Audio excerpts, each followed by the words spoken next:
കേന്ദ്ര സർക്കാർ ജീവനക്കാർക്ക് സന്തോഷ വാർത്ത. ശമ്പള പരിഷ്കരണം സംബന്ധിച്ച് 8ാം ശമ്പള കമ്മീഷന്റെ നിർണായക കൂടിക്കാഴ്ചകൾ ഈ മാസം അവസാനം നടന്നേക്കും. വിവിധ സംഘടനകളുമായുള്ള ചർച്ചകൾ പൂർത്തിയാക്കിയ ശേഷമേ ശമ്പള പരിഷ്കരണം സംബന്ധിച്ച അന്തിമ റിപ്പോർട്ട് സമർപ്പിക്കുകയുള്ളൂ. ഇത് വമ്പൻ ലോട്ടറി. 8ാം ശമ്പള കമ്മീഷന്റെ നിർണായകമായ റിപ്പോർട്ടുകളാണ് ഇപ്പോൾ പുറത്തുവരുന്നത്. അതെ, കമ്മീഷന്റെ മീറ്റിംഗ് ഈ മാസം തന്നെ ഉണ്ടാകുമെന്നാണ് റിപ്പോർട്ടുകളിൽ സൂചിപ്പിക്കുന്നത്. അതായത് ഏപ്രിൽ 28 മുതൽ 30 വരെയുള്ള തീയതികളിലാണ് നിർണായകമായ മീറ്റിംഗ് നടക്കാൻ സാധ്യത. ന്യായമായ ശമ്പള പരിഷ്കരണം ഉണ്ടാകുമെന്ന പ്രതീക്ഷയിലാണ് ഇപ്പോൾ സർക്കാർ ജീവനക്കാരുമുള്ളത്. വിവിധ തൊഴിലാളി യൂണിയനുകളും അസോസിയേഷനുകളും മേൽപ്പറഞ്ഞ തീയതികളിൽ തന്നെ ഡൽഹിയിൽ മീറ്റിംഗുകൾ നടത്തണമെന്നാണ് ആവശ്യപ്പെട്ടത്. എന്നാൽ ഈ സമയക്കുറവ് മൂലം എല്ലാ അംഗങ്ങളെയും ആ തീയതികളിൽ കാണാൻ കമ്മീഷന് സാധിച്ചേക്കില്ല. അതിനാൽ തന്നെ എല്ലാ സംസ്ഥാനങ്ങളിലും കേന്ദ്രഭരണ പ്രദേശങ്ങളിലും വരും മാസങ്ങളിലും ഈ കൂടിക്കാഴ്ച നടത്തുമെന്ന് തന്നെയാണ് കമ്മീഷൻ അറിയിച്ചിരിക്കുന്നത്. മാത്രമല്ല, ജീവനക്കാർക്ക് സന്തോഷിക്കാനായി മറ്റൊരു വാർത്ത കൂടിയുണ്ട്. അടിസ്ഥാന ശമ്പളം 72,000 രൂപയാക്കിയേക്കുമെന്നാണ് പ്രചരണങ്ങൾ. എന്നാൽ ഇതുമായി ബന്ധപ്പെട്ട് കൂടുതൽ കാര്യങ്ങളൊന്നും പുറത്തു വന്നിട്ടില്ല. അതായത് അടിസ്ഥാന ശമ്പളം 69,000 രൂപയാക്കണമെന്നാണ് വിവിധ സംഘടനകൾ ആവശ്യപ്പെട്ടിരിക്കുന്നത്.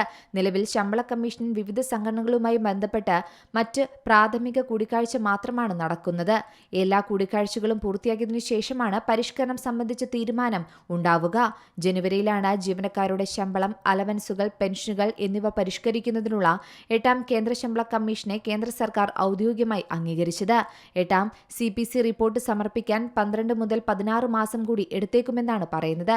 സർക്കാർ റിപ്പോർട്ട് സ്വീകരിച്ച് അത് പരസ്യമാക്കിയതിനു ശേഷം മാത്രമേ ശമ്പളത്തിന്റെയും പെൻഷൻ വർധനവിന്റെയും യഥാർത്ഥ വിവരങ്ങൾ പുറത്തുവരികയുള്ളൂ. സാധാരണയായി ഓരോ 10 വർഷത്തിലും ശമ്പള കമ്മീഷനുകൾ രൂപീകരിക്കുന്നുണ്ട്. നിലവിലുള്ള അടിസ്ഥാന ശമ്പളത്തിൽ ബാധകമായ ഫിറ്റ്മെന്റ് ഘടകം ഉപയോഗിച്ചാണ് പുതിയ അടിസ്ഥാന ശമ്പളം കണക്കാക്കുന്നത്. സാധാരണയായി ഓരോ 10 വർഷത്തിലും സാമ്പത്തിക സ്ഥിതി, പണപ്പെരുപ്പം, സാമ്പത്തിക ശേഷി, DA എന്നിവ അടിസ്ഥാനമാക്കിയാണ് ഈ ശുപാർശകളും നടപ്പാക്കുന്നത്. ഇന്ത്യക്ക് 1946 മുതൽ 8 കേന്ദ്ര ശമ്പള കമ്മീഷൻ ഉണ്ടായിട്ടുണ്ട്. എന്തായാലും 8ാം കേന്ദ്ര ശമ്പള കമ്മീഷൻ ശുപാർശകൾ നടപ്പിലാക്കിയതിനു ശേഷം 15 മാസം വരെയുള്ള ശമ്പള കുടിശ്ശിക കേന്ദ്ര സർക്കാർ 2028 സാമ്പത്തിക വർഷത്തിൽ നൽകുമെന്നാണ് പ്രതീക്ഷിക്കപ്പെടുന്നത്. News desk C Malayalam news. ഏറ്റവും പുതിയ വാർത്തകളും വിശേഷങ്ങളും വിരൽത്തുമ്പിലറിയാൻ സി മലയാളം ന്യൂസ് എല്ലാ ഡിജിറ്റൽ പ്ലാറ്റ്ഫോമുകളിലും ലഭ്യം.